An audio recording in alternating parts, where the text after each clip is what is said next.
okay? Let's move on to episode 8.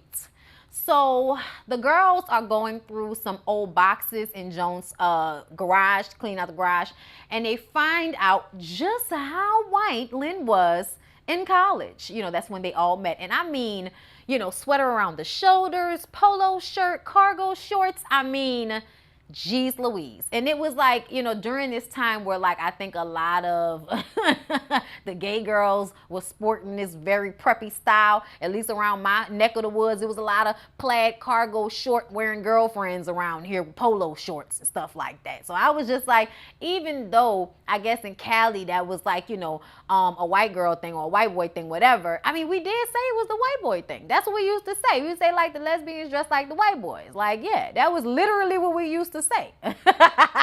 Child, too funny. Y'all, Joan thinks she might be pregnant by Big Hip Marcus. Y'all know that? I mean, this actually worked out well because they didn't mention Marcus in episode 6 and 7. But here we are, episode 8. She broke up with him in episode 5. Now she thinks she pregnant for him. I said, you was going around popping that cooch without no condom? And she was like, no, I wore a condom. And what we talking about here, Joan? I mean, you just never know, but still. You know what I'm saying? But she did, you know, take a pregnancy test. And the pregnancy test said she was pregnant. She didn't know what to think. Maya was happy that Jabari would have a little play cousin. I was just like, child of hood. The hood always want a good play cousin. Joan wants to live in denial about it, but the girlfriends won't let her. So they're the ones who make her go and take the pregnancy test. So they go to the store, get the test. And it reminds me of that episode of the Golden Girls when they go to get condoms with Rose because she didn't want to get, or was it Dorothy? I can't remember. But either way, they were going on a trip and they didn't want to get the condoms in the store because they were too embarrassed. Because it's like the, you know, the 80s and everybody's embarrassed that they having sex and having to use condoms. And I'm like, hey, it's better than HIV. But yes, I'm sorry, back to Joan. She takes the pregnancy test. She's pregnant. She flips out. Oh my God, what did I do to ever deserve this? Joan, you like 26, rich, living in LA in a nice neighborhood. If anybody can take care of a child, it's you, sis. Like, pull it together, okay? Maya wasn't this scared, and she was a 16-year-old unwed mother, okay? And she wasn't this scared. Maybe it was because she was stupid, okay? Because I feel like a lot of y'all don't be scared because y'all a little dumb.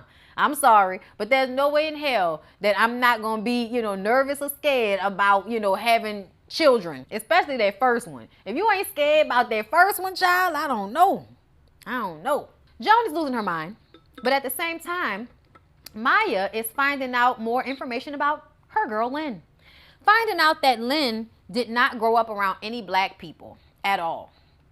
And this is going to tag on to another episode later on about Lynn's older adoptive sister who has, you know, familiarized herself with our colloquialisms and our style and our vibe and our men, okay? We're going to have to check her in a few episodes. But ultimately took on the role of helping Lynn be exposed to African American culture because it was not in her household. A lot of white people do that. A lot of white people have no understanding or concept of what it is to be a black person, and they don't try to understand. They don't care to understand. They don't have to understand.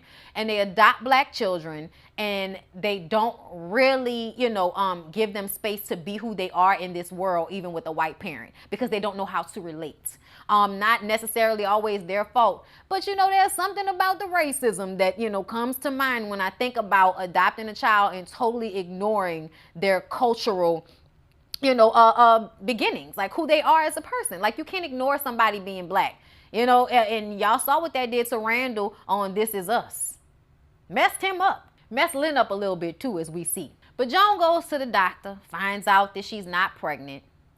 And y'all, never in my life have I understood a feeling so much in my life.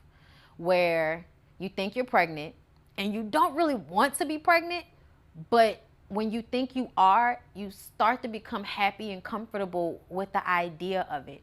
And then you find out you're not, and you feel like you're at a loss. Even if it's something you didn't want initially, you feel at a loss. It is the weirdest feeling. And I feel like it happens to everybody. And they really showcased that this episode with Joan. Joan didn't want a kid, losing her damn mind finding out that she was pregnant. And then finding out that she's not pregnant, and she's sitting there with a stuffed animal, you know, thinking about how her girls were gonna come there and help her with her baby and everything was gonna be fine. And now that's not what's happening. And there's a little bit of her that's hurt behind it. It's crazy. It's a crazy feeling, but I knew exactly how she felt. And then the girls come back over to the house and they watch this old MTV audition rap tape, because I think Joan and Tony was auditioning for MTV Rap, so they sent their tape in. And it reminded me of two things. My name is Peaches, and I'm the best. Or the DJs want to film my breast. It up. It reminded me of that. And it reminded me of Teen Witch. Cause I'm hot and you're not. But if you really think you can give it one shot. Top that. Or stop that. I wish you could really take a look and just try to stop that. Look, when a girl comes in, idiotic, not respected. I can't do it because I don't know all the words, but that's my shit. Top that. Or stop that. I wish you really take a look and you could stop that. I don't want to touch my mic. But anyway, y'all, they was doing stuff like that. My name is Joan. Like what? And leave me alone. Like it was so terrible. It was the worst shit ever.